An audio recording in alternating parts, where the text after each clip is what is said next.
fiquei sem som nas minhas redes e comecei a ver que estava a diminuir e o número de pessoas a reclamarem. Talvez por eu estar a tentar a fazer um podcast com o microfone, mas agora já vou fazer aqui um chauzinho. Só quero verificar o som, está bom? Vamos então continuar. Ok, podemos continuar, sim, o senhora. O juiz usou a ouvi-la porque vem daí ordens superiores. Não sei se nos consegue ouvir. Sim, infelizmente, olha, eu na qualidade de angolana porque isso tudo cai sobre a perseguição política de que tanto fala, aliás, desde o início do processo. Qual é a razão, Isabel dos Santos, de uma vez por todas, se é que poderá ser a última vez que fala sobre isso, por que acha que o Presidente da República está a persegui-la? Bem, sabe, isto é uma... Eu gostava de explicar o seguinte: está-se a falar de crimes e estes crimes têm uns nomes tão grandes e complicados que eu quero explicar à audiência o seguinte. Primeiro, eu quero explicar à audiência que aquilo que está em tribunal hoje, que a PGR tenta me acusar, não tem nada a ver com as minhas empresas Unitel, Banco BIC, BFA, Zap, Candando, não tem nada. Só quero esclarecer isso, eu peço só um minuto porque é importante, porque eu recebo tantas vezes essa pergunta. Ou seja, não tem a ver com nada, que há dúvidas que eu tirei erário público para construir essas empresas, não tem nada a ver. Mesmo porque estas minhas empresas foram construídas muito antes de eu ir para Sonangol, não tem nada a ver. O que está em causa... Sobre as suas empresas, Santos, nós vamos falar também sobre isso um pouco mais lá para frente. Mas eu gostava mesmo que respondesse na sequência da conversa que vínhamos tendo. Diz que o juiz se recusou. Um juiz, não quero dizer o nome, não sei por que razão também. Eventualmente Isabel dos Santos tem medo, não sei. Não, eu posso explicar. Eu posso explicar. A razão é simples. Nós temos uma lei em Angola que tem um quadro legal chamado segredo de justiça. De justiça. Exatamente. Portanto, quando um dossiê ou um processo foi consagrado em segredo de justiça, as partes que fazem parte do processo não podem divulgar certos elementos sobre o risco de violarem o segredo de justiça. Violar o segredo de justiça é crime. Portanto, não é uma questão que eu tenha medo, deixa-me acabar, não é uma questão que eu tenha medo, mas eu respeito a lei. Eu respeito a lei porque eu acho que a lei é fundamental em qualquer sociedade para nós vivermos bem. E hoje uma das coisas que preocupa é que, efetivamente, os nossos tribunais e os nossos juízes não respeitam a lei. Mas, apesar disso acontecer, eu continuo a ser um cidadão que respeita a lei e que acredita. E eu não revelar, talvez, algum dos detalhes, algumas das perguntas que me está a fazer, tem a ver, efetivamente, que o processo hoje segue sob segredo de justiça. Eu, pessoalmente, gostaria que o segredo fosse levado. Desculpe. Sim, mas a justiça certamente não impede que nos responda. Por que acha que João Lourenço está a perseguir assim Isabel dos Santos? Sim, claramente. Qual é a razão? Claramente, porque neste caso já não estamos a falar de uma questão de justiça, nem de uma questão jurídica, mas sim de uma questão política. E é uma questão política profunda. O Presidente João Lourenço não tem perseguido só a mim. Dentro da minha família, já perseguiu o meu irmão José Filomeno, de igual modo a minha irmã Velvicha dos Santos, mais conhecida por Xizé, que foi deputada e que foi injustamente expulsa do Parlamento sem razão alguma. Portanto, isto é uma senda do Presidente João Lourenço que eu acredito que tem a ver com o legado do Presidente José Eduardo Santos. Acho que o Presidente João Lourenço teima até hoje em destruir o legado do Presidente José Eduardo Santos. Nós vimos isso na condecoração das medalhas, o papel que foi dado a José Eduardo Santos, apesar de ser o arquiteto da paz e um dos pais da nação. Eu digo um dos pais porque o Dr. Agostinho Neto também é um pai da nação. Para mim são pais da nação, ambos são. E vimos que há, da parte do Presidente João Lourenço, uma vontade muito grande, e acredito também dentro da ala que ele defende, dentro do próprio MPLA, em apagar este legado. E eu acho que é a partir disto que Mas ele porquê, Isabel? desencadeia... Diga-me? Porquê? Porquê que acha que há uma vontade de liderar do presidente João Lourenço em apagar o legado de José Eduardo dos Santos? Muito talvez no sentimento de algum rancor pessoal. Mas há razões? Estas razões têm que ser perguntadas mais a ele do que porque é difícil encontrar um racional, mas sobretudo na conquista do poder e na manutenção do poder. Porque o José Eduardo Santos, o presidente José Eduardo Santos, tem um legado de paz e sobretudo tem um legado muito importante que eu quero aqui realçar hoje, que é de uma transição política pacífica. Ou seja, é uma pessoa que respeitou a Constituição e aceitou as eleições, promoveu as eleições, não alterou a Constituição para continuar no poder em 2017 nem em 2022, pelo contrário. Alterou em 2010. Sim, em 2010 nós tivemos uma alteração constitucional. Aliás, em 2010 foi quando a nossa Constituição foi consagrada. A nossa Constituição começa em 2010. E sim, concordo consigo, porque antes disso nós tínhamos uma lei constitucional, sem dúvida. De forma beneficiou o presidente Eduardo dos Santos? Bem, o beneficiar do ponto de vista político para a continuidade da gestão do partido da altura, beneficiou o partido MPLA, sem dúvida, o partido no seu todo, não beneficiou uma pessoa em particular, mas acho que sobretudo também foi um benefício para a nação, porque eu honestamente vou rebater as ideias de quem diria que em 2010 Angola estava pronta para uma transição política quando tinha acabado de sair da guerra em 2002 e 2006 e ainda se encontrava com as instituições extremamente frágeis. Portanto, todos os países têm que ter um tempo para se consolidar, para criar leis, para criar instituições mais fortes e efetivamente implementar um Estado democrático de direito. Angola levou o seu tempo, é normal. Eu não sou política, portanto eu quero aqui ficar bem claro que qualquer exigência que me venha a ser feita nesta entrevista do legado político que haja do MPLA, estas perguntas têm que ser colocadas às pessoas que fizeram e que tomaram essas decisões. Eu não fiz parte delas. Em 2010 eu era uma pessoa muito jovem, era uma criança. Portanto, não fiz parte dessas decisões. Isabel dos Santos é mais velha que eu e eu, no entanto, não era criança na altura. Sim, mas olha, mas eu duvido que na altura você já tivesse idade de votar. Porque se você já tivesse idade de votar nessa altura, quer dizer que você é mais velho que eu. Porque eu em 2010 não tinha idade de votar. E nem tinha idade de ser ministro. E aliás, nunca fui ministro. Quero deixar bem claro, nunca fui ministro, nunca fui membro do Parlamento, nunca ocupei nenhum lugar de chave ou de importância no MPLA e nunca fiz parte das decisões da lei do nosso país. Isto é uma verdade que eu quero que fique clara, porque eu acho que cada um de nós tem a responsabilidade sobre os atos que toma e sobre as atitudes que fez na vida. Eu assumo as minhas, eu assumo os trabalhos que eu fiz, assumo as coisas certas, assumo as coisas erradas, assumo o que eu tenho que aprender, o que eu sei, não tenho problema em relação a isso, mas não posso, de maneira alguma, assumir coisas que não são minhas e que felizmente há todo um partido político, o MPLA, para perfeitamente vir aqui explicar as razões que os que levaram a tomar as diferentes decisões que eles tomaram durante os últimos 20, 30 anos de gestão do país. Pois, nós não vamos falar novamente da alteração da Constituição em 2010, porque senão entraríamos num campo, mas certamente que em 2010 Isabel dos Santos deve estar a fazer alguma confusão, já votou, pelo menos nessa altura. Não estará a falar de 2010, talvez em 92 ou coisa parecida. Mas vamos ainda regressar ao ponto em que estávamos.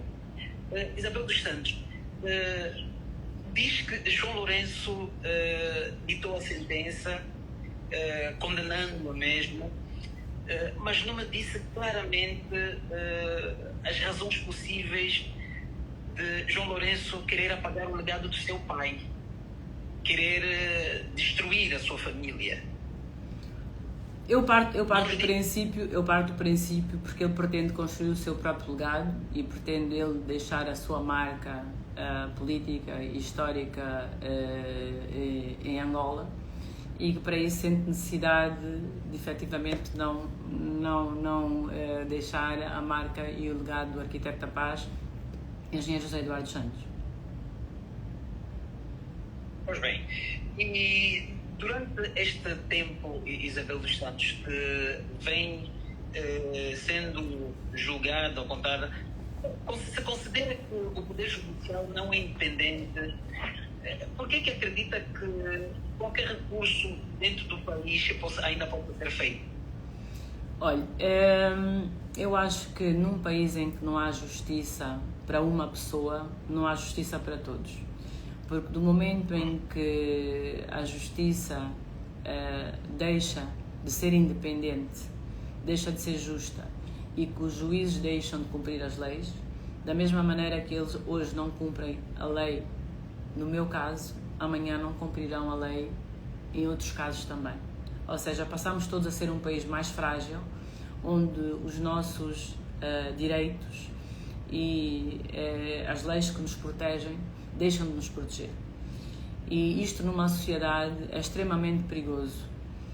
Eu digo que é perigoso porque nós já vimos que as ditaduras, os regimes autoritários, a primeira coisa que fazem é efetivamente instrumentalizar a justiça, fazer com que a justiça não funcione e dessa forma a sociedade e os direitos civis tornam-se muito, muito mais frágeis.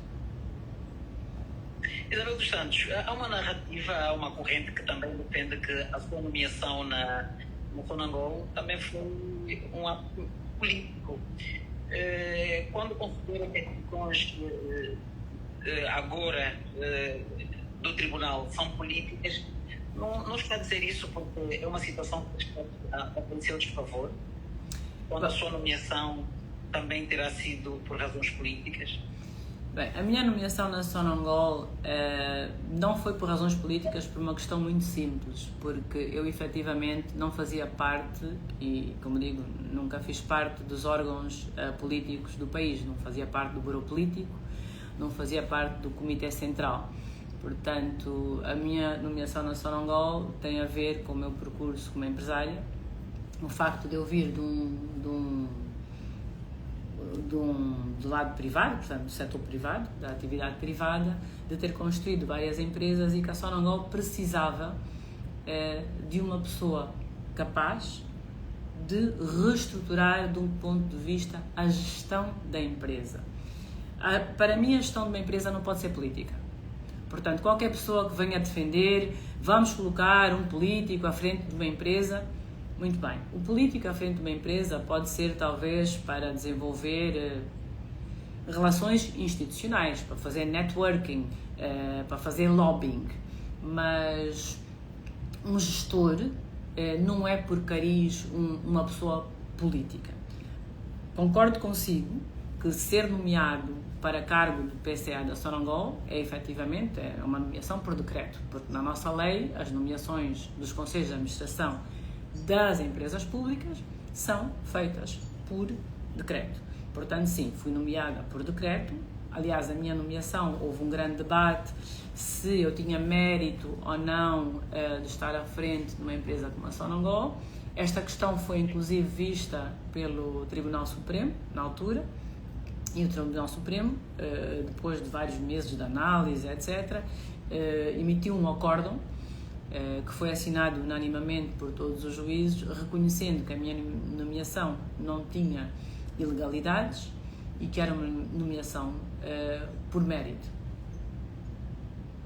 Não podia ter sido, tal como disse agora, que uma frente política no judicial, não podia ter sido também por influência política, porque na altura o seu pai era o presidente da República. Não há essa possibilidade?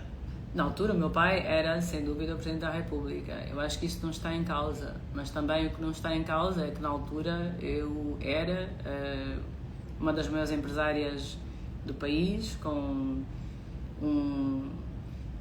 muita experiência, que tinha talvez feito coisas extremamente difíceis, montado empresas de raiz, que muitos conhecem, dei formação a milhares de jovens, não estou a dizer isto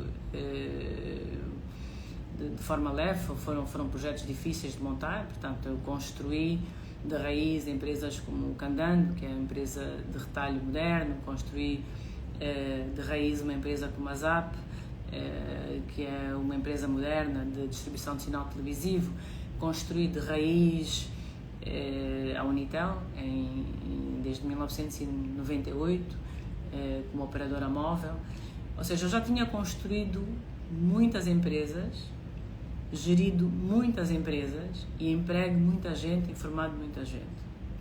Quando eu chego a Sonangol,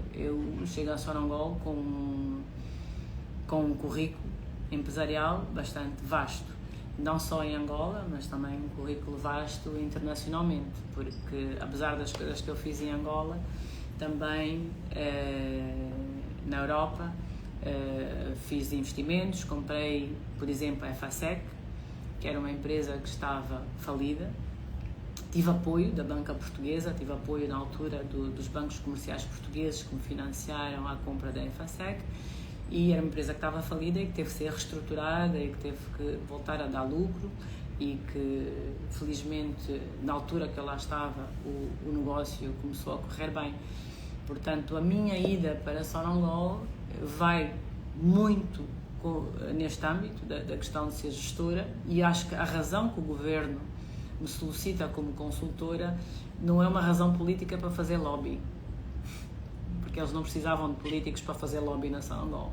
Eles precisavam de um gestor capaz que conseguisse pôr a empresa a dar lucro. A Sonangol estava praticamente falida, tinha muitas dificuldades financeiras, não conseguia pagar o combustível, tinha 1,6 bilhões de atrasos em combustível, tinha custos altíssimos, é uma empresa com vários problemas. E eu fui chamado efetivamente como um gestor que vai reconstruir e transformar uma empresa.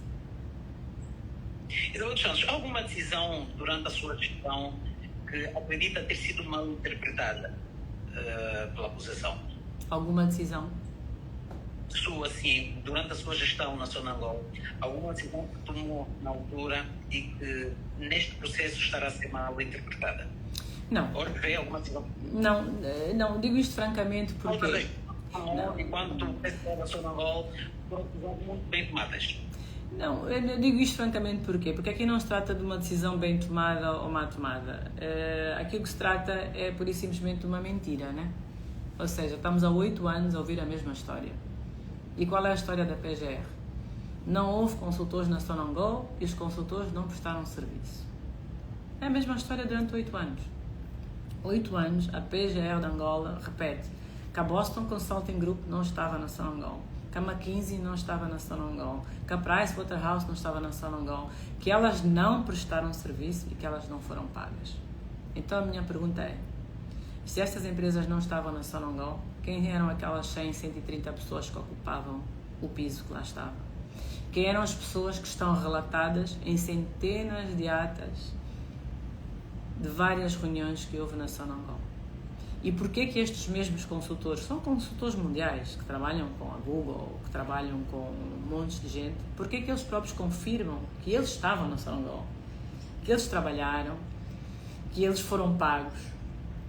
Todos confirmam, não há dúvida. Há transferências bancárias, sim, diretas. E mais, quero aqui dizer uma coisa que se calhar nunca disse no passado.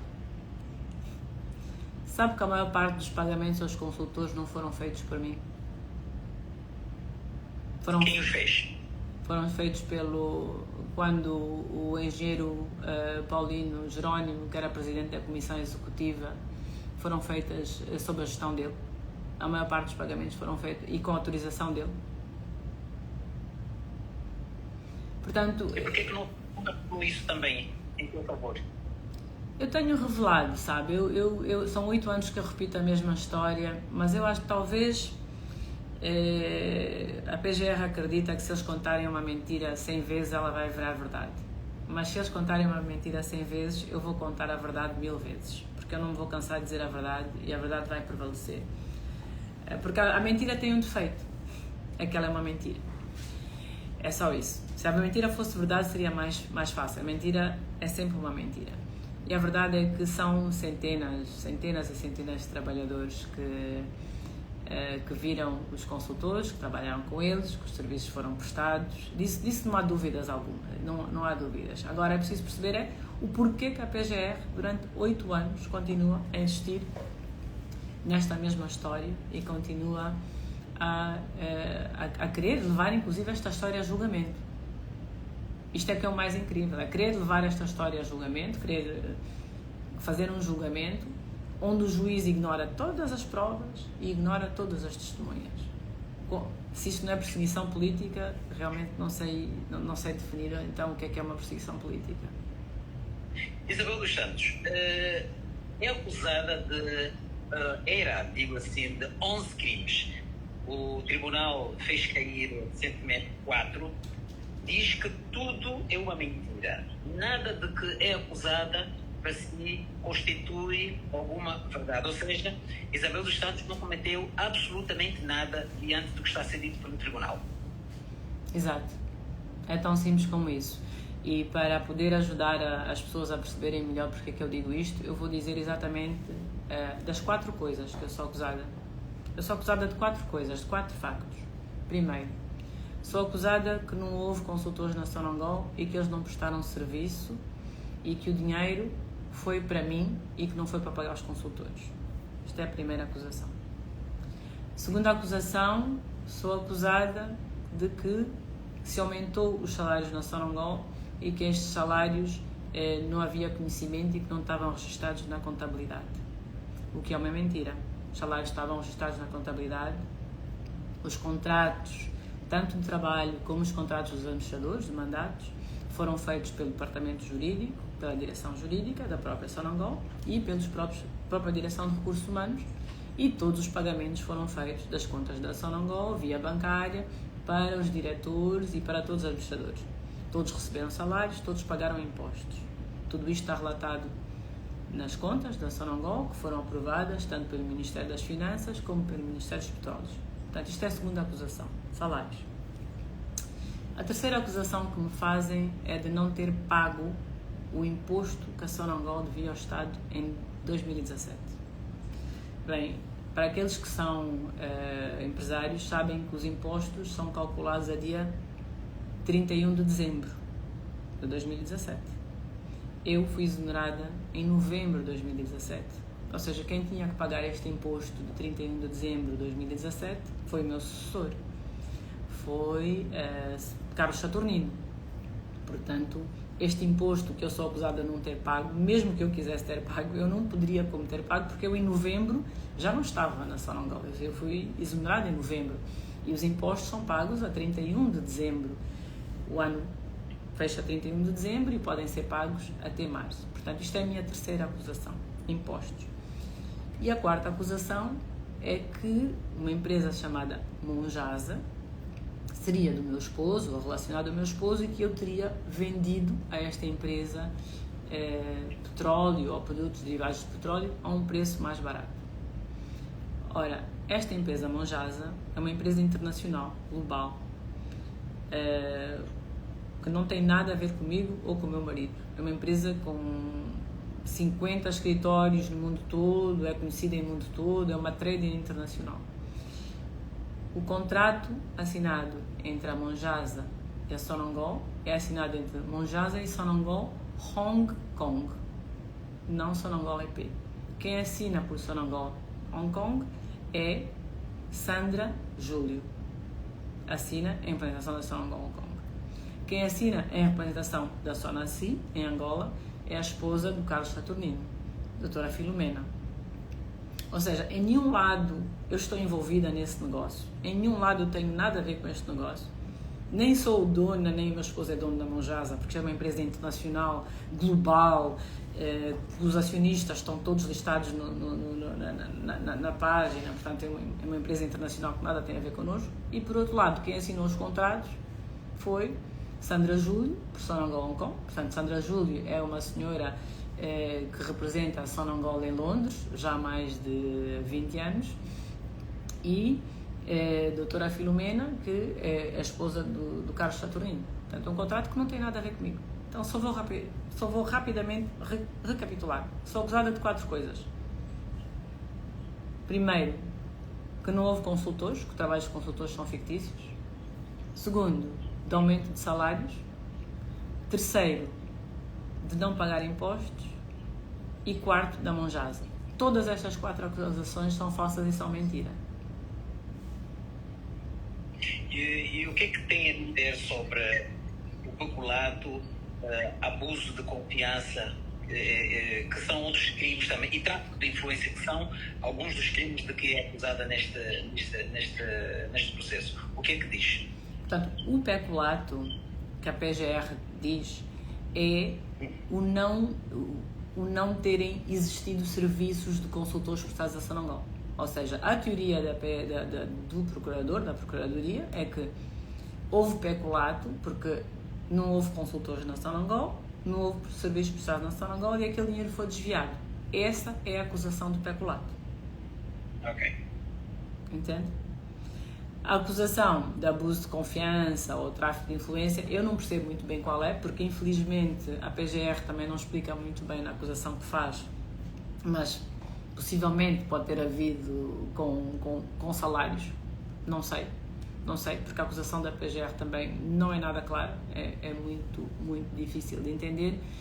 Eventualmente o facto de ser na altura presidente e usar disso para benefício próprio. Bem, eu como presidente do Conselho de Administração não executivo, o único benefício que tive era salário, obviamente, carro, enfim, os benefícios normais ligados à posição de presidente do Conselho de Administração. Não tive nenhum outro benefício para além desse. Acredito que eles querem, talvez de alguma forma, usar o tráfico de influência para tentar sustentar uma teoria de alguma influência minha como filha de presidente, etc. Tenho notado muitas vezes que eles referem muitas vezes à filha de presidente, filha do ex-presidente, etc. Mas eles também não são muito claros de como é que este tráfico de influência efetivamente aconteceu, mesmo porque eu não trafiquei influência para ser PCA da Sonangol, não foi, eu fui nomeada para PCA da Sonangol a convite, eu lembro-me que o convite me foi feito pelo Dr. Eudes Costa e pelo Dr. Armando Manuel, que na altura me convidou para ser consultor, portanto, e é um decreto, não tem como ser eu a decidir. Não fui eu que decidi que os consultores da Boston, da McKinsey, da Price deviam vir ajudar o governo angolano. Pelo contrário, foi uma solicitação do governo angolano que queria reajustar e reestruturar o setor petrolífero, sobretudo a Sonangol, tornando mais eficaz. Portanto, não é uma decisão minha, é uma decisão do governo. Basta ver que está espelhada no próprio decreto. O próprio decreto presidencial é claro quando fala na reorganização e reestruturação do setor petrolífero, e o Conselho de Administração para o qual eu fui nomeada, também por decreto, claramente diz que o nosso objetivo e a nossa missão na Sonangol seria de reestruturar e, no fundo, de tornar uma Sonangol mais robusta, mais viável. Está claramente espelhada em decreto, ou seja, nenhuma destas decisões foram tomadas por mim. Foram decisões tomadas pelo governo angolano e pelo Estado angolano na altura, porque havia realmente uma necessidade. A Sonangol estava com muitas dificuldades, era um período em que o petróleo estava muito baixo. Era tornar a Sonangol mais robusta, com a recuperação de alguns dinheiros. Conseguiu alcançar esses objetivos de forma clara e transparente? Sim, conseguimos alcançar esse objetivo. A Sonangol, quando eu entrei, tinha dificuldades financeiras muito grandes, como eu disse. Por exemplo, tínhamos cerca de 1,6 bilhões, 1.600 mil milhões de combustíveis em dívida. Havia dívidas de cash call. Cash call é o dinheiro que se paga para investir nos blocos. Ou seja, a Sonangol, quando trabalha e é investidora nos blocos, tem que investir com as outras operadoras, em conjunto com a ESSO ou com a Total. e então havia um atraso muito grande em Cascolos, não me lembro do número exato, mas creio que eram cerca de 800 milhões de dólares. Reduzimos o custo de produção do barril, porque era caro, o nosso custo de produção estava muito alto, produzir um barril custava muito caro, e então nós conseguimos renegociar os contratos de prestação de serviço e reduzir o custo de produção do barril, porque o preço do barril também estava baixo, portanto era importante reduzir o custo de produção, que era para poder ter margem, né? para ter lucro. E a empresa em 2017, que é um ano que eu fiquei até novembro, apresentou lucro positivo, apresentou um resultado positivo. Portanto, sim, nós fizemos um grande trabalho, muitas poupanças. O nosso programa de poupança chamava-se Sona Light, e o nosso programa de receitas, de aumento de receitas, chamava-se Sona Plus. Eu vou publicar, mas eu a partir de, como eu disse, vou começar um podcast sobre empreendedorismo e sobre negócios, e um dos exemplos que eu vou usar nesse meu podcast será efetivamente o Sona Light e o Sona Plus como exemplos de reestruturação de uma empresa, para poder partilhar com o público o trabalho que foi feito na Sonangol, que foi feito por estes consultores, por mim e por toda a equipa, que são bons exemplos, são exemplos que até serão úteis para alguns dos jovens empreendedores e para algumas pessoas também que têm empresas e que se debatem todos os dias em como superar algum dos problemas empresariais que têm. Deixa que eu lhe pergunte, por altura da sua nomeação, esteve também envolvido, por assim dizer, o atual diretor do gabinete do Presidente da República, o Cruz Costa. Acha que neste processo ele teria alguma palavra a dizer por favor?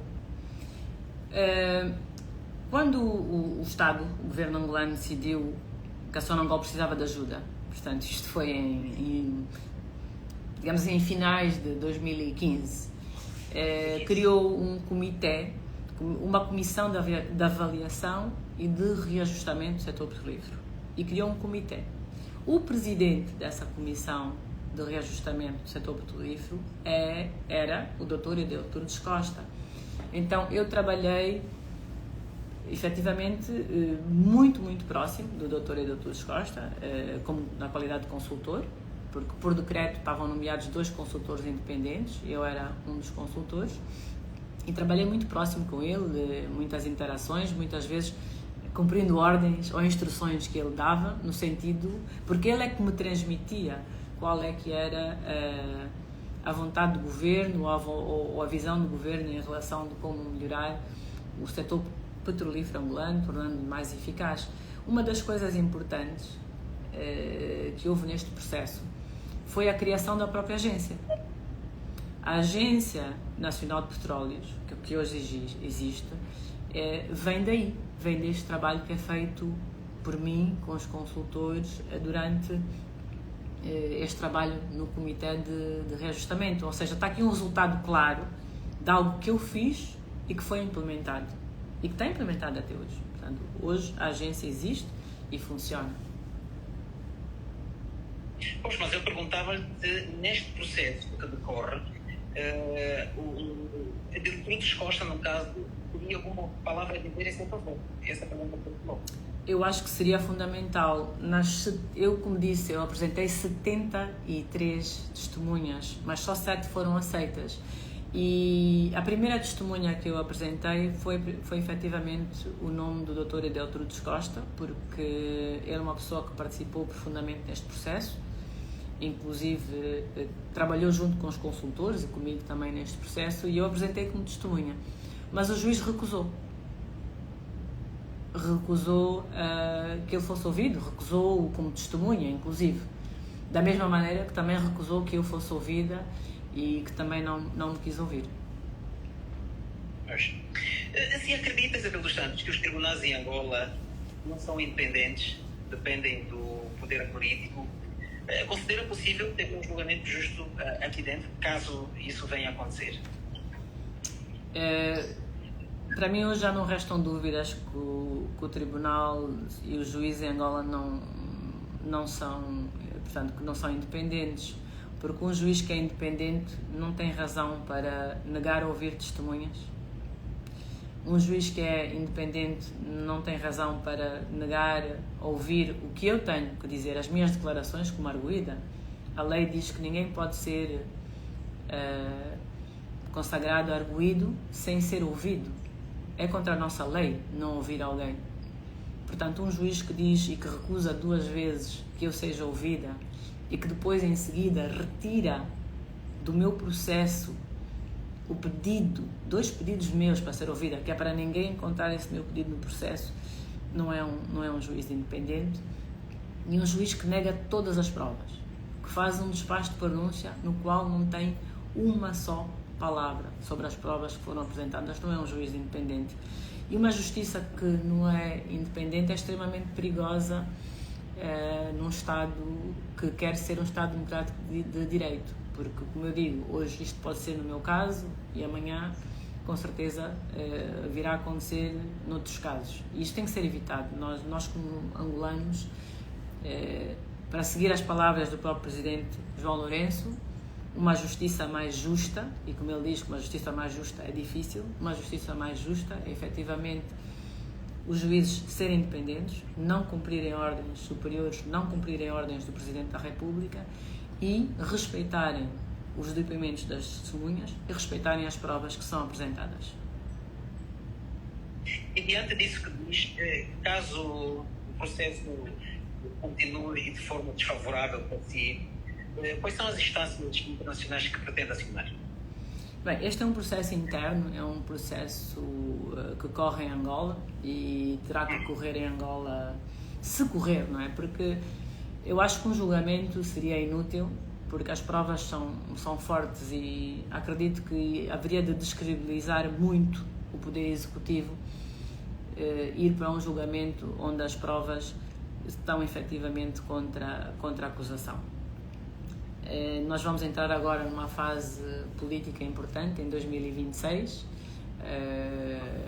que temos um calendário político das eleições do MPLA, 2027 temos as eleições presidenciais e talvez este julgamento, ou usar este julgamento para distração de alguma manobra política, para mim não fica fora de hipótese, mas eu acho que seria um descrédito muito grande que os nossos juízes e o nosso sistema de justiça se deixassem embarcar por uma agenda política de uma pessoa, em vez de servir uma nação e um povo.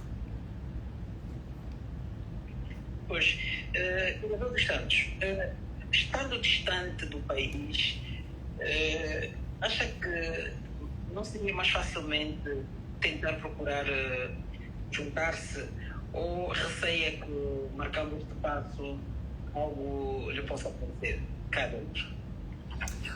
Bem, eu muitas vezes não partilho o meu lado pessoal da história, porque todos nós temos os nossos problemas e sei que em Angola também a vida não está fácil, sei que as coisas são difíceis e então não quero sobrecarregar os outros com me vai na alma, mas a perseguição política que eu tenho sido alvo vai também a nível pessoal, inclusive ataques aos meus próprios filhos.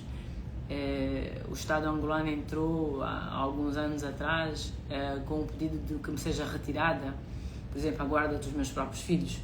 Portanto, como vê, Angola hoje para mim não é um lugar seguro. Eu gosto de Angola, o meu sonho é voltar para Angola, quero fazer parte, quero continuar a construir as minhas empresas, quero continuar a criar empregos, quero continuar a fazer parte do planejamento e de uma visão de um país que dá certo, mas hoje para mim Angola não é um país seguro, porque quando eu tenho um Estado que inclusive ataca os meus filhos e que me quer tirar a guarda das minhas próprias crianças, acho que tenho que esperar e continuar a lutar, a continuar a demonstrar estas injustiças. Quem tem que tirar a guarda? O Estado angolano.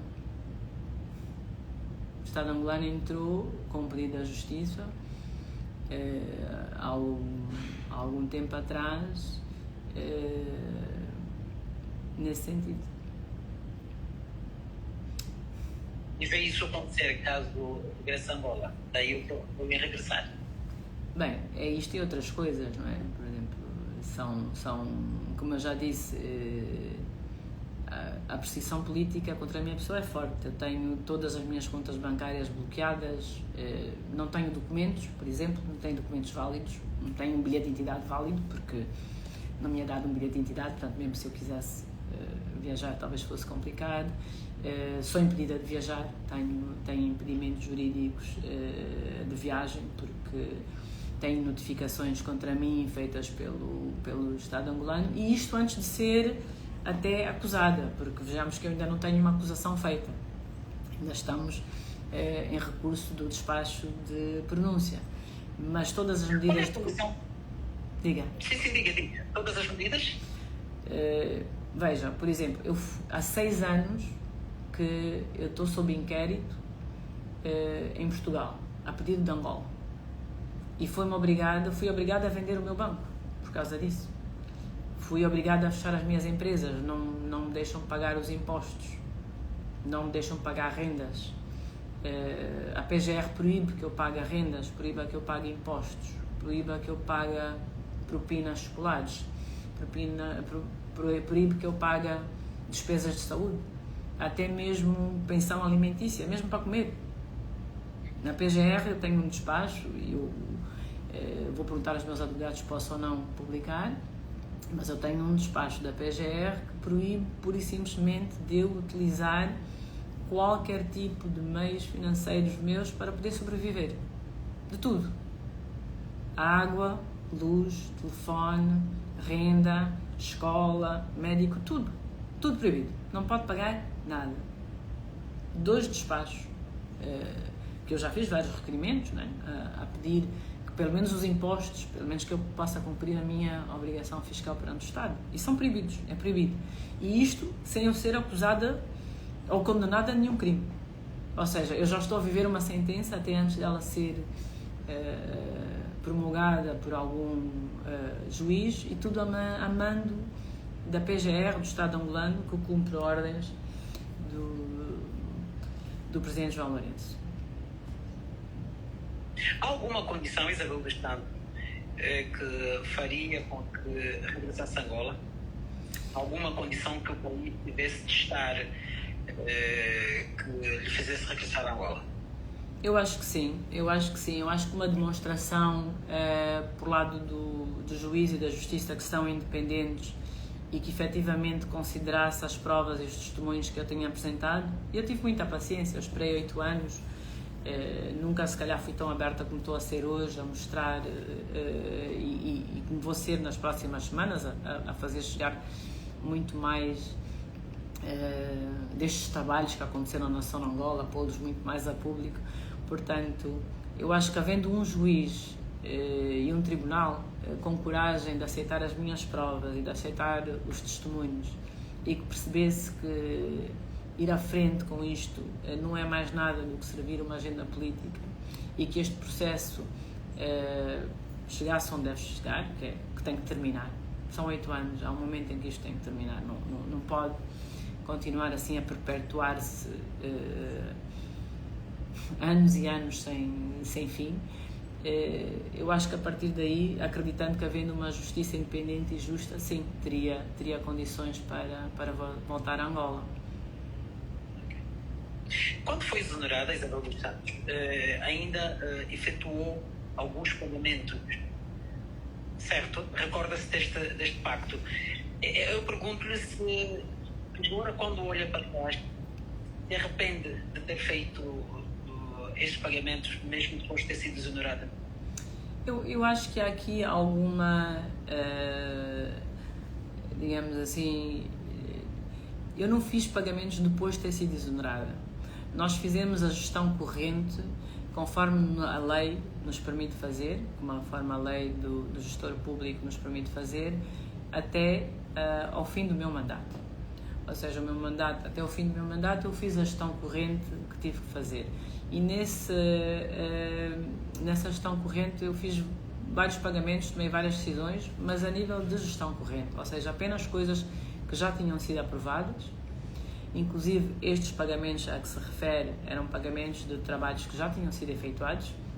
E eu quero referir que não foram os únicos pagamentos que eu fiz. Mas já tinha sido exonerada. Por que, mesmo sendo exonerada, procedeu aos pagamentos? A nossa lei é simples. A lei do gestor público ela é bastante simples. Nós mantemos em funções até a passagem de pastas, até a cessação de mandato. E durante esse período, uma empresa continua a trabalhar e continua a fazer os pagamentos e continua a dar ordens normalmente, desde que seja parte da gestão corrente. E quero só fazer uma ressalva. O Conselho de Administração, presidido pelo Dr. Francisco Lemos, antes de mim, viveu numa situação igualzinha à minha. Ou seja, eles foram exonerados e continuaram a trabalhar até a minha tomada de posse. E entre o período em que foram exonerados e até a tomada de posse, continuaram a fazer pagamentos e continuaram com a gestão corrente da empresa. Porquê? Porque isto é legal e isto é o que manda a lei. O gestor deve continuar com a gestão corrente da empresa até a tomada de posse do novo gestor. Porque as empresas não trabalham 24 horas, trabalham 7 dias. Principalmente uma empresa como a Sonangol, não são empresas que pagam e que param e que apagam. Então, tudo que nós fizemos foram pagamentos dentro da normalidade, que já tinham sido aprovados. E aqui volto a fazer outra ressalva. Estes pagamentos que eu assinei foram pagamentos que foram aprovados pelo Conselho de Administração com a minha abstenção de voto muito antes de eles terem ocorrido. Ou seja, que tinha a ver com serviços que já tinham efetivamente sido prestados e que foram confirmados como prestados e pagamentos que foram a consultores que confirmam terem recebido esses valores pelas faturas que já estavam faturadas, que já estavam dentro do sistema. Portanto, não se arrepende de ter feito o que fez por aquela altura, nessa circunstância. Foi exonerada e ainda assim teve que fazer pagamentos. Não se arrepende disso. É preciso perceber que há uma diferença entre o período de exoneração e o período de cessão de mandato. Eu vou dar um exemplo. O presidente Biden, quando foi a Angola, já o presidente Trump era eleito. Mas o presidente Biden não deixou de ir a Angola e assinou contratos. Mas já o presidente Trump era eleito. Ou seja, há sempre um período entre o momento em que uma pessoa deixa a pasta e outra pessoa entra. Neste período, nós temos alguns atos que podemos tomar, que são os atos de gestão corrente. E foi efetivamente a estes atos a que eu me limitei a fazer. Não fiz outros atos a não ser os atos de gestão corrente. E eu estou aqui a dar um exemplo. O presidente Biden foi a Angola, já o presidente Trump tinha ganho as eleições e o presidente João Lourenço, mesmo assim, recebeu no corredor do lobito, assinou vários contratos com empresas americanas. O presidente Biden foi recebido como presidente, teve todas as honras de presidente, apesar do presidente Trump já ter sido eleito na Casa Branca. Pois, mas eu ainda assim pergunto-me, não está arrependida de ter feito o que fez? Eu sou um bom gestor, sempre fui um bom gestor e eu acho que um bom gestor cumpre os compromissos que tem. Se nós temos compromissos de pagar os nossos fornecedores, os nossos serviços, as pessoas que efetivamente prestaram os serviços e que estes serviços estão demonstrados, eu faço o meu melhor para cumprir estas obrigações. Eu, quando digo eu, e o Conselho de Administração que eu represento, portanto, não apenas eu. Porque independentemente de ser este o meu Conselho de Administração que teria pago estas obrigações, o Conselho de Administração seguinte também teria de as pagar, porque os trabalhos ocorreram. Portanto, aqui não está uma questão de se fui eu que paguei ou se foram as pessoas a seguir a mim que chegaram que pagaram. A questão é simples, os trabalhos ocorreram, eles foram aceitos, foram entregues, as faturas existiam e as faturas teriam que ser pagas. Que fossem pagas por mim ou pelo Conselho de Administração seguinte, não haveria uma grande diferença. E nós fizemos um ato de pagar faturas que já estavam aprovadas sobre serviços que já estavam aprovados. Portanto, aqui não há dúvidas, isto é gestão corrente, não é um ato após exoneração, como diz, porque isto até nem está correto. É um ato contínuo de gestão que ocorreu. E que sempre ocorre na Sonangol, em todos os conselhos de administração, inclusive naqueles prévios aos meus, portanto, o que seja do Dr. Francisco Lemos, ou antes disso até do próprio engenheiro Manuel Vicente, é uma prática normal de continuar a gerir a empresa e continuar os atos correntes até a entrega das pastas, até o momento de cessão das pastas. E lógico que depois do momento da cessão das pastas eu nem teria como fazer algum pagamento, porque nem acesso a Sonangol eu tinha. Ou seja, do momento em que eu dei o meu lugar, cedi o meu lugar com muita honra ao próximo Conselho de Administração, a partir daí deixei de ter qualquer função na Sonangol. Não paguei ninguém, não dei nenhuma ordem, não executei rigorosamente nada. Portanto, eu apenas cumpri com o meu mandato até ao fim do mandato, até ter entregue as pastas. Isso para responder a minha pergunta, que não se depende? Eu vou voltar a repetir. Eu gosto de pensar de mim como um gestor sério, sabe? Então, um gestor, eu vou voltar a repetir porque isto é importante. Eu vou voltar a repetir. Olha, posso dar um exemplo. Vamos dar um exemplo. Você, por exemplo, há uma festa de casamento e o seu fornecedor forneceu comida, serviços fotográficos.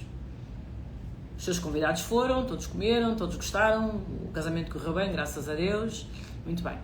No dia seguinte o seu fornecedor chega e diz assim, olha, está aqui a fatura da fotografia e está aqui a fatura dos 10% que faltou pagar, daquilo que você já tinha aprovado antes de casar. Você vai dizer, não, agora já casei, já não pago mais. Pois, não vai. Não, o exemplo... Porque você já tinha combinado com ele que ia pagar. Já está. Esse exemplo foi bastante rasteiro, não é? Para a percepção daquilo que eu lhe pergunto.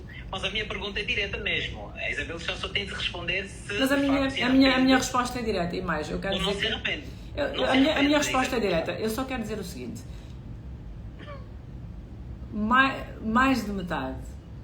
Portanto, estão em causa cerca de 138 milhões de pagamentos. Mais de 100 milhões daqueles pagamentos não foram feitos por mim.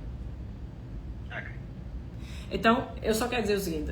O que está em causa é pagar-se a quem prestou serviços ou efetivamente verificar se os serviços estão prestados e se foram corretamente prestados e se foram aceitos. Porque se me disser assim, não, mas os senhores não prestaram serviços, está bem, eu posso ir e provar. Mas eu acho que aqui já não está em causa que não prestaram serviços, porque os consultores confirmam que prestaram os serviços, as pessoas que lá estavam confirmam, e até hoje a Sonangol continua a usar o projeto de transformação que eu deixei e que a minha equipa deixou e que eu acho bem. Portanto, nós vimos que eles tomaram muitas das nossas medidas e uma das coisas principais foi a criação da própria Agência Nacional de Petróleos que existe.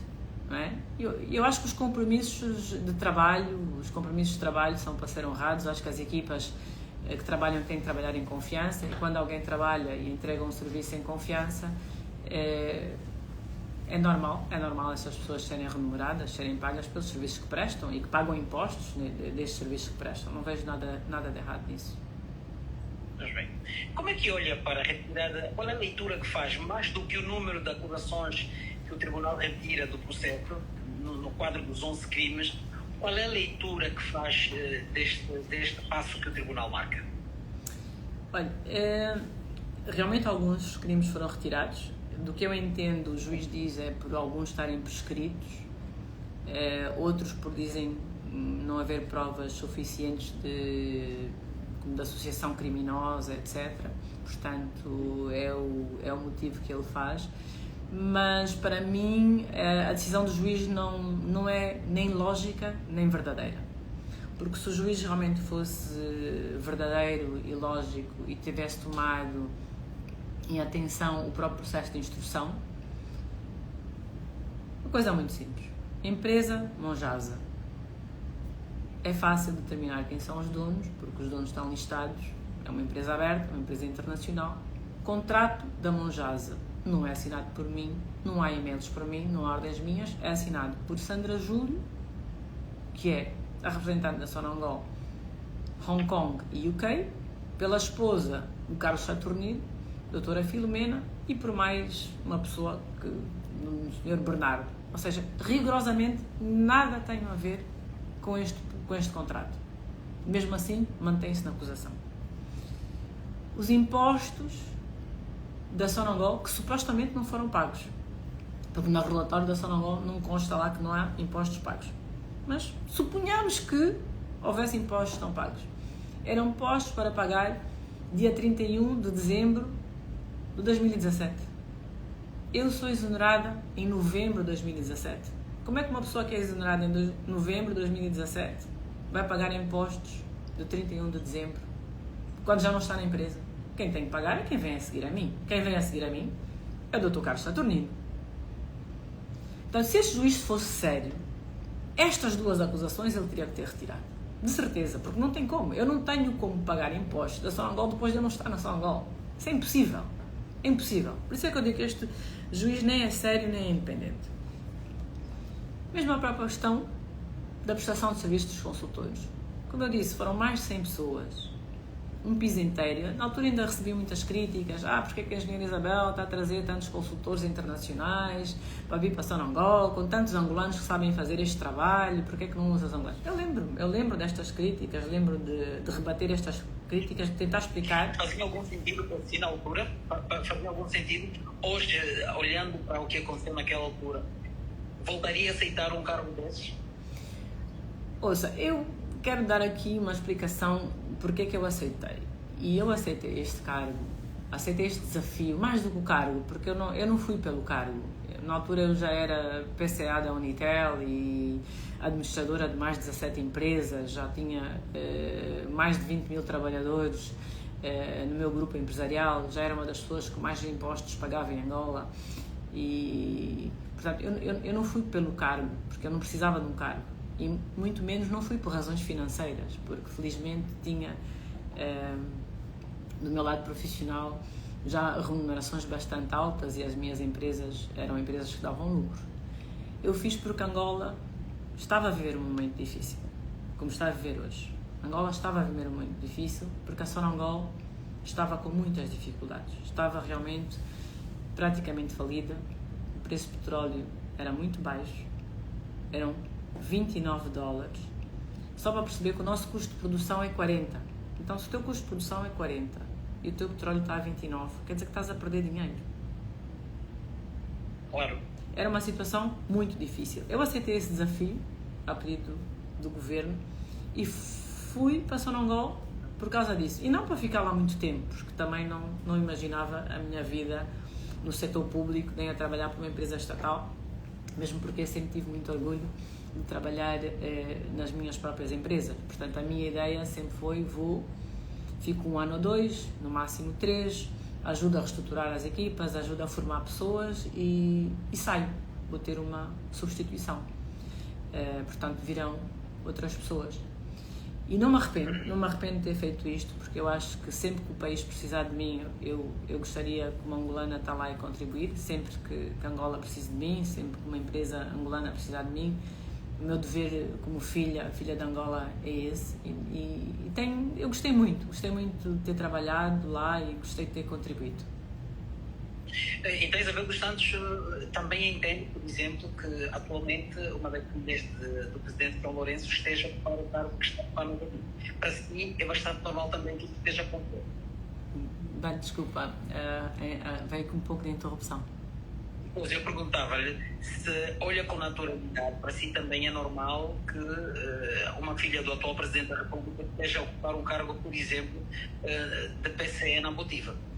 Eu não conheço o currículo, porque eu não conheço o presidente João Lourenço pessoalmente. Não é uma pessoa minha amiga, não é uma pessoa que eu tenha frequentado a casa, não conheço a ele, não conheço a esposa.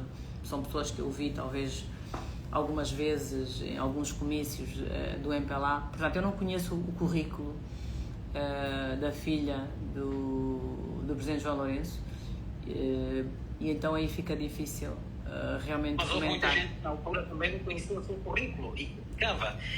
Deste ponto de vista, assumindo que tem as competências que Isabel dos Santos tinha para assumir responsabilidade na Sonangol, foi essa nomeação, essa indicação ou a função que está a ocupar João Lourenço na Motiva? Bem, eu acho interessante dizer que na altura havia muita gente que não conhecia o meu currículo, porque Eu gostava de fazer. Não, deixa-me agora deu uma brecha, deixa-me agora dar um bocadinho aqui da minha biografia, não é? Porque eu sou fundadora da Unitel, portanto, desde 1998, mas a Unitel tornou-se uma empresa pública, digamos, uma empresa comercial, a vender serviços comercialmente em 2001.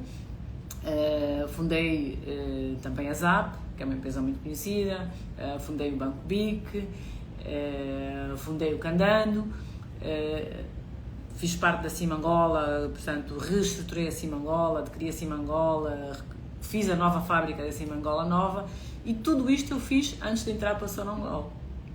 Ou seja, não conhecer o meu currículo como empresária angolana, que vai passar na Angola em 2017, quando todas estas empresas são feitas antes e já têm milhares de trabalhadores. Eu acho isso, assim, uma pergunta um bocadinho rasteira, mas está tudo bem. Eu percebo.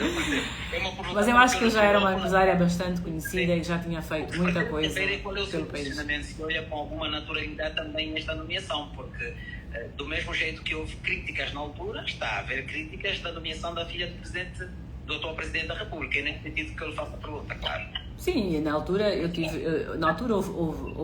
houve críticas e eu efetivamente tive que me defender, porque fui ao Tribunal Supremo. A minha nomeação para Presidente do Conselho de Administração da Sonangol foi ao Tribunal Supremo. Eu tive que me defender, tive que apresentar as minhas provas da minha formação profissional, tive que apresentar os meus currículos, a minha carreira, a construção das minhas empresas e tudo mais, e foi com base nisso que o Tribunal Supremo tomou a decisão que a minha nomeação era uma nomeação legal e que não sofria de nenhuma ilegalidade e, sobretudo, que não era uma questão de nepotismo, foi mesmo uma questão vista.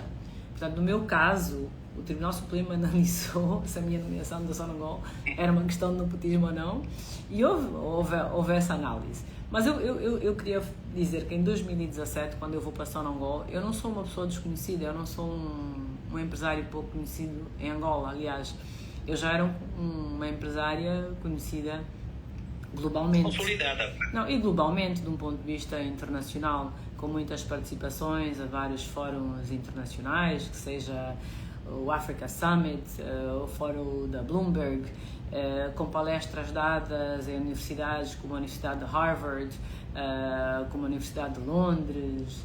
Enfim, já fazia parte do Conselho de Administração de empresas que estavam cotadas em bolsa.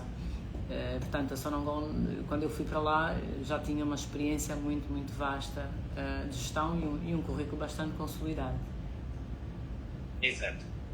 E Isabel dos Santos, vamos levantar aqui algumas hipóteses. Como é que seria a sua vida caso seja condenado? Olha, há bocado fez-me uma pergunta sobre a questão da Sonangol e dos pagamentos aos consultores. Eu só queria, e perguntou-me se valeu a pena ou não e se eu estou arrependida. Eu fiquei aqui a pensar numa questão. E a questão é a seguinte: nós tivemos os consultores a trabalhar com a minha equipa do Conselho de Administração, com todos os diretores, em mais de 90 empresas subsidiárias da Sonangol, mais de 130 pessoas, durante 18 meses. E por mês, grosso modo, eram cerca entre 6 a 8 milhões de dólares por mês para 130 pessoas. Para salvar uma empresa, que era uma empresa que estava falida, que é o pulmão do país, que é uma empresa que contribui para 80% da receita nacional. Hoje, em contraste, nós temos um jogo de futebol de 90 minutos que custa 25 milhões de dólares. 90 minutos, 25 milhões de dólares. Então, se me pergunta qual é o dinheiro bem gasto, qual é a prioridade certa? A prioridade certa é nós termos as nossas empresas, que são o pulmão nacional da nossa economia, a funcionar bem, com eficácia, e investirmos dinheiro aí? Ou é gastar 25 milhões de dólares em 90 minutos de futebol?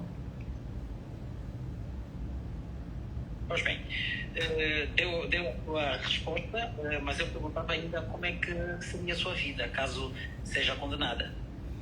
Bem, para ser sincera, a minha vida hoje é como se eu vivesse uma condenação. Há um bocado eu partilhei consigo, mas talvez não tenha percebido o que eu quis dizer. Eu hoje não tenho uma vida profissional. Hoje eu tenho praticamente as minhas casas arrestadas, não posso viver em minha casa, tenho as minhas contas arrestadas, tenho as minhas empresas arrestadas, tenho os meus movimentos físicos bloqueados, portanto eu fisicamente tenho os meus movimentos físicos bloqueados, não tenho liberdade de movimentos, nem tenho liberdade para trabalhar, por exemplo, mesmo que eu queira trabalhar eu não posso trabalhar, sou impedida pelo Estado angolano de o fazer, e isto muito antes de até ser condenada, e isto já dura 8 anos, são 8 anos que isto está a passar. Portanto, a minha vida hoje não é uma vida fácil, é uma vida difícil. E uma condenação do Estado angolano, ou uma condenação do Presidente João Lourenço, porque até nem seria do Estado, seria do Presidente João Lourenço, seria na senda da perseguição política que ele tem vindo a fazer durante os últimos 8 anos contra a minha pessoa. Esta repetição da sua situação social e económica, se pode assim dizer, leva-me a fazer novamente a pergunta que me fiz na entrevista passada. 8 anos depois, com tudo congelado, como é que está a viver? De onde é que sai dinheiro para viver, para pagar propinas, para pagar água, luz, para comer? De onde é que sai dinheiro tendo tudo congelado, como diz aqui? Eu respondi a esta pergunta ano passado e voltarei a responder. Eu tenho ajuda da minha família, tenho ajuda de alguns membros da minha família, tenho ajuda de alguns amigos, tenho pessoas que são amigas próximas minhas que me continuam a apoiar, que acreditam em mim e que nunca deixaram de me apoiar, e infelizmente tenho esse apoio.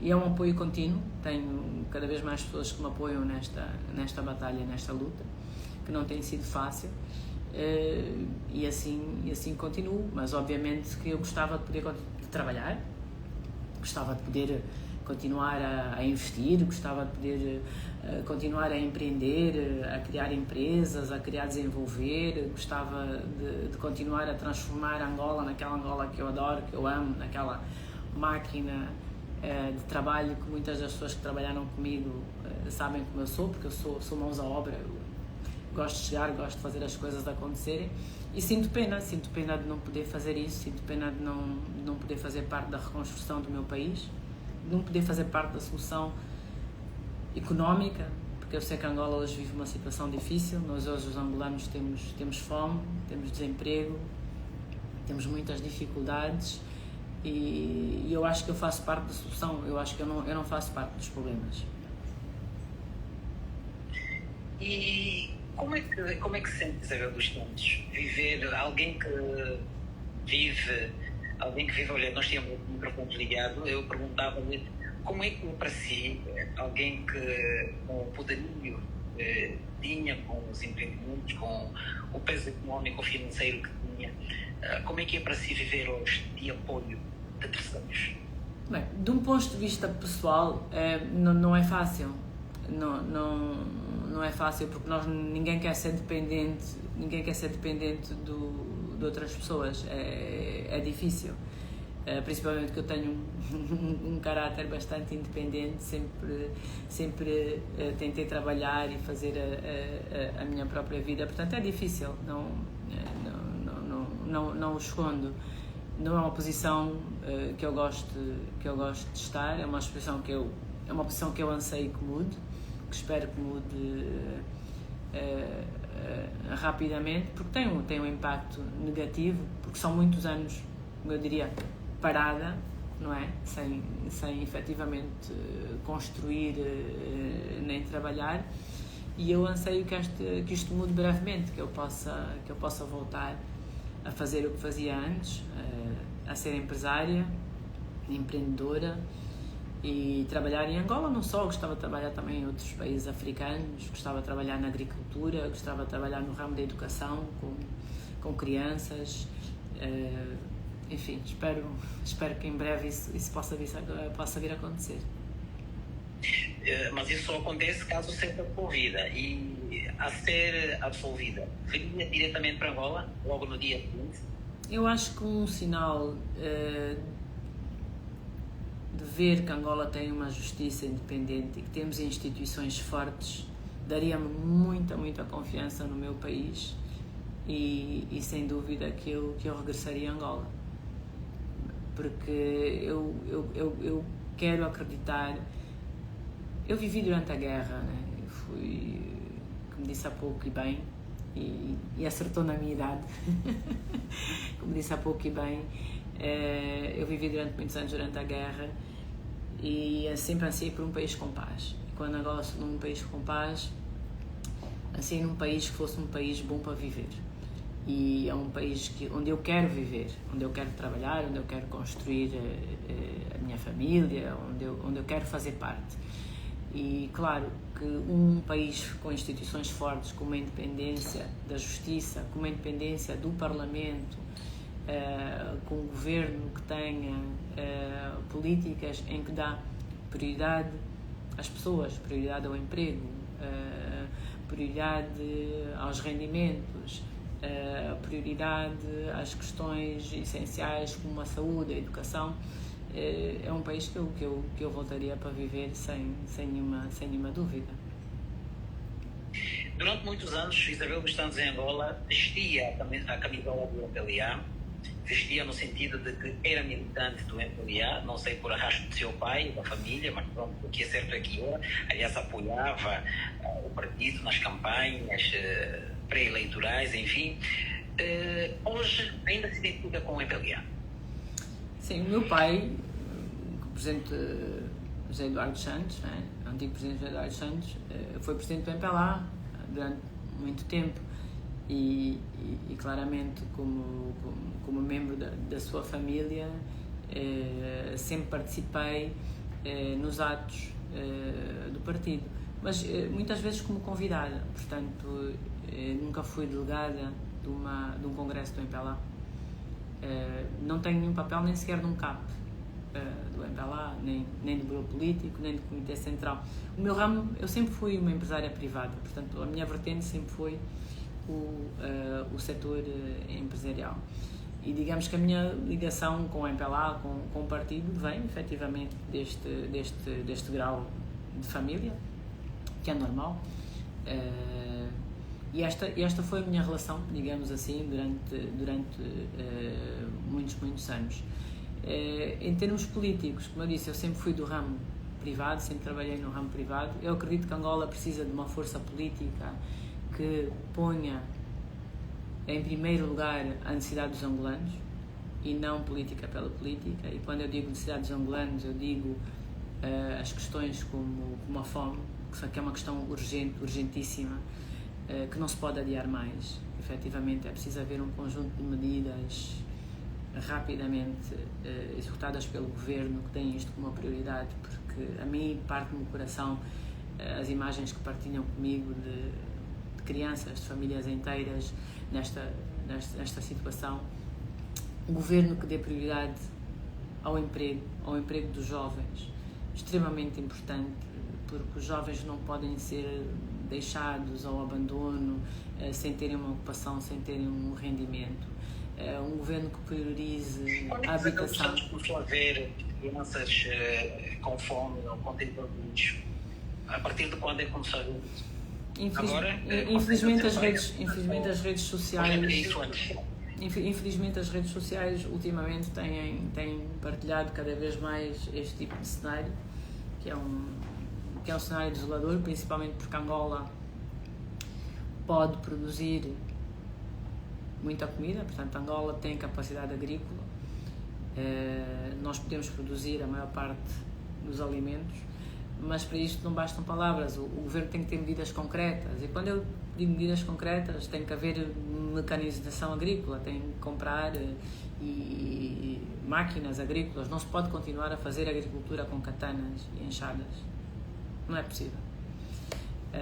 O governo tem que dar subsídios à agricultura, Se nós formos olhar para a Europa tem política de subsídios aos agricultores e aos produtores. Nós não temos uma política de subsídio. Os agricultores hoje são largados a si próprios. Nós não temos, por exemplo, taxas de juros mais baixas. Não temos preparação de terrenos agrícolas em massa. Enfim, não temos uma política agrícola ativa. E nós devíamos ser um país agrícola, como é o Brasil. Se nós olharmos hoje para o Brasil hoje é o maior produtor de proteína, de gado, de frango, o maior produtor de soja. As nossas condições climatéricas são praticamente iguais. Mas o que nos falta é que isto seja uma prioridade e que haja investimento do Estado. Tem que ser, o Estado tem que apoiar e tem que pôr dinheiro na agricultura, nos agricultores privados, no setor privado, tem que apoiar com empréstimos, com fundos perdidos, com empréstimos bonificados, mas tem que apoiar. Nós temos que ter produção agrícola no país. Isabel dos Santos não respondeu a minha pergunta sobre se ainda se revê, se apoiaria, na mesma forma que apoiava o MPLA na altura do seu pai, se hoje voltaria a apoiar. Eu acho que o MPLA teve várias fases da sua vida, portanto, a fase mais emblemática foi, sem dúvida, a independência e depois a luta de libertação, a conquista da paz,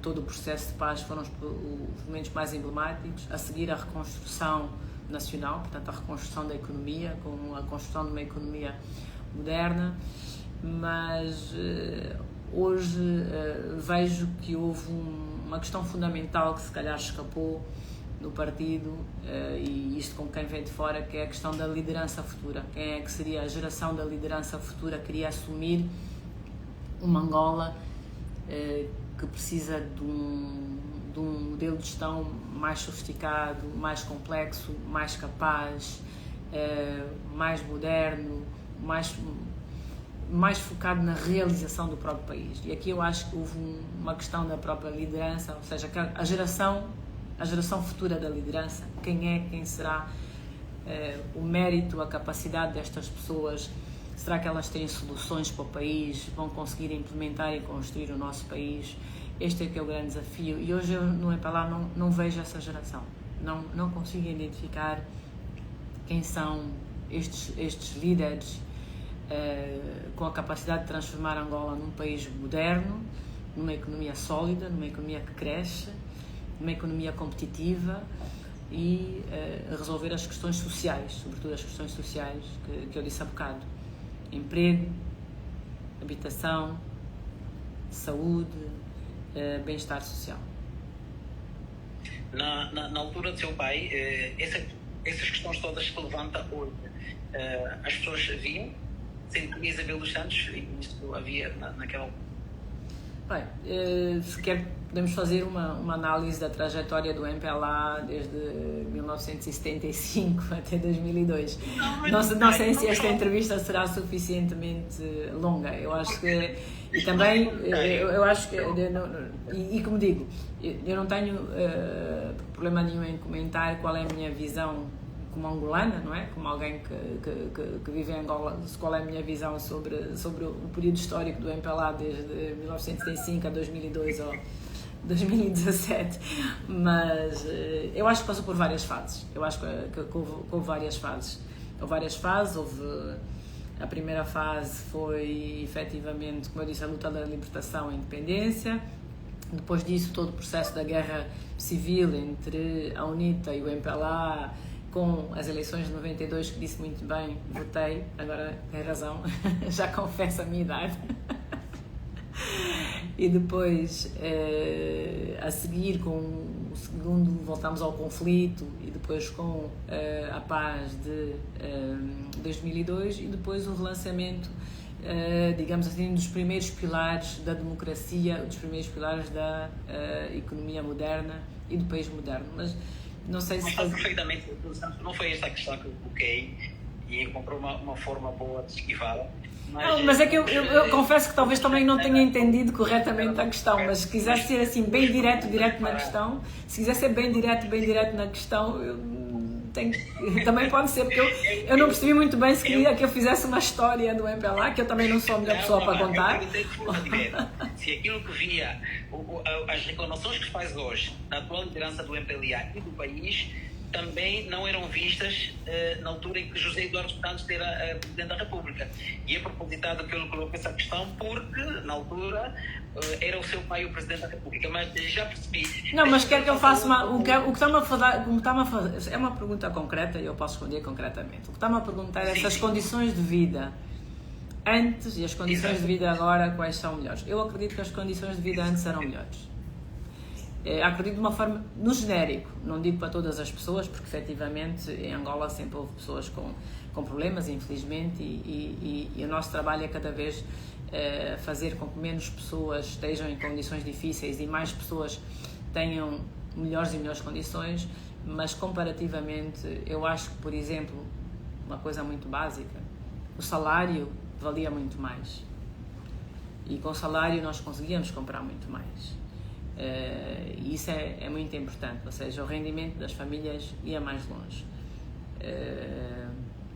Havia uma política de habitação social que já começava aos poucos com alguns projetos de habitação social que já começavam a existir.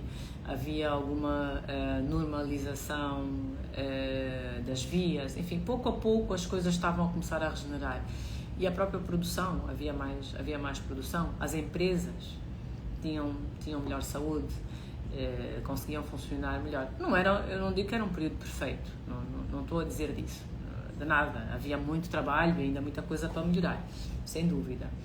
Mas hoje, eu acho a vida hoje mais difícil do que no passado. Mas eu não estou em Angola há 8 anos, portanto, peço desculpas se realmente o meu relato não é correto, portanto o meu relato é em terceira mão. É preciso que entenda que eu já não vou a Angola há 8 anos, desde 2018, e então todos os relatos que eu faço é em segunda mão. Se puder dar-me um minuto, ontem tive uma história de um angolano jovem que eu não conhecia, e é uma história que me deixou muito triste. É uma pessoa que me procurou pela minha rede Instagram, mandou um DM e disse: olha, eu por acaso estou na cidade onde você está e eu teria muito gosto em conhecê-la, importa-se de irmos tomar um café juntos. Então fomos, eu encontrei-me com ele ao final da tarde e ele contou-me a sua história. E eu perguntei: mas há quanto tempo é que você está cá? Ele disse: olha, eu estou cá há 4 dias. Eu disse: veio de férias? Ele disse: não, eu tenciono ficar, já não quero regressar para Angola. E chocou-me um bocado. Eu disse: mas não quero regressar para Angola porquê? Ele disse: olha, eu tenho 27 anos, já construí 2 empresas em Angola, tenho 20 trabalhadores, mas hoje sinto que já não tenho esperança, que já não consigo ver o meu futuro, nem o meu futuro, nem o futuro da minha família em Angola. Isto era um jovem de 27 anos que me contou esta história ontem. Isso tocou-me muito. Os relatos que ele me fez a seguir, das condições sociais, etc., tocaram-me realmente muito. Isabel dos Santos, nós vamos terminar esta conversa com uma pergunta ligada à tua família. Como é que está a convivência com os teus irmãos José Filomeno dos Santos, Kizé dos Santos, Coriundu, Coriundu, nome artístico, é mais conhecido aqui, não é? E outros seus irmãos, como é que conversam, de que falam, sentem saudade de estar juntos, querem regressar todos para Angola? Qual é a situação atual? Eu gosto dessas conversas de família, sobretudo estamos em véspera de Natal, não é? Olha, o que eu mais anseio é realmente poder voltar a passar um Natal e um final de ano em Angola com todos os meus irmãos, com os meus primos e com os meus familiares, à volta de uma grande mesa e fazer as nossas sentadas como fazíamos antigamente. Hoje não estamos juntos fisicamente, portanto o nosso contacto é muito por telefone, digital. Quando podemos, eventualmente, vemos uns aos outros, mas temos saudades uns dos outros, temos saudades dos tempos em que estávamos juntos, mas eu tenho fé, eu acredito que esses tempos virão outra vez e que ainda estaremos em Angola todos e juntos. Pois bem, Isabel dos Santos, vamos agradecer mais uma vez por esta disponibilidade e esperar, caso necessário, contar consigo em próximas oportunidades.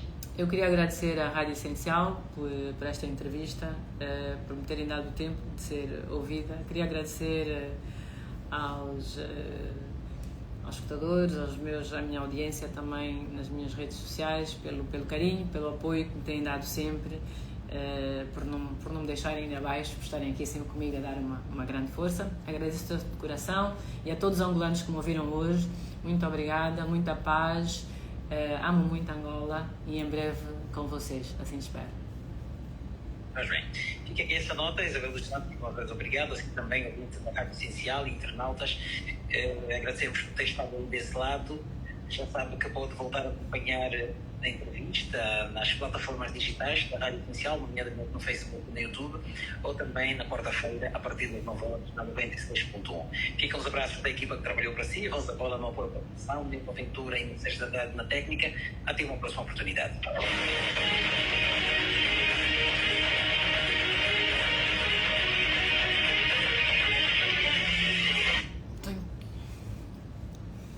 Muito obrigada a todos, espero que tenham gostado da entrevista.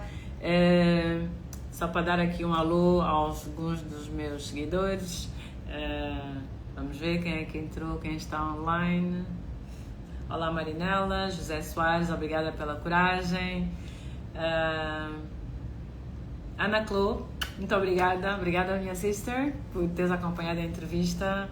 Alfonso, também tchau para ti. É sempre um prazer estar com vocês. Queria vos dizer que eu vou voltar a fazer podcasts. A partir do final do mês de dezembro estarei muito mais presente nas redes sociais convosco. Caso tenham sugestões de quem vocês gostassem que eu entrevistasse ou que me entrevistasse, também pode ser, ou temas que queiram que eu debata, que vos possa interessar, agradeço partilhar, tanto nos meus DMs ou nas minhas stories, e estarei aqui. Olá César, muito prazer. Cláudia, beijos. Do Ceará do Brasil, uau! Do Ceará do Brasil aqui também. Carla, muito obrigada por ser coerente. Também te amo, obrigado. Foi realmente um prazer estar com vocês e bem-aja também a vocês todos e à vossa família. Despeço, beijo e até breve. Tchau.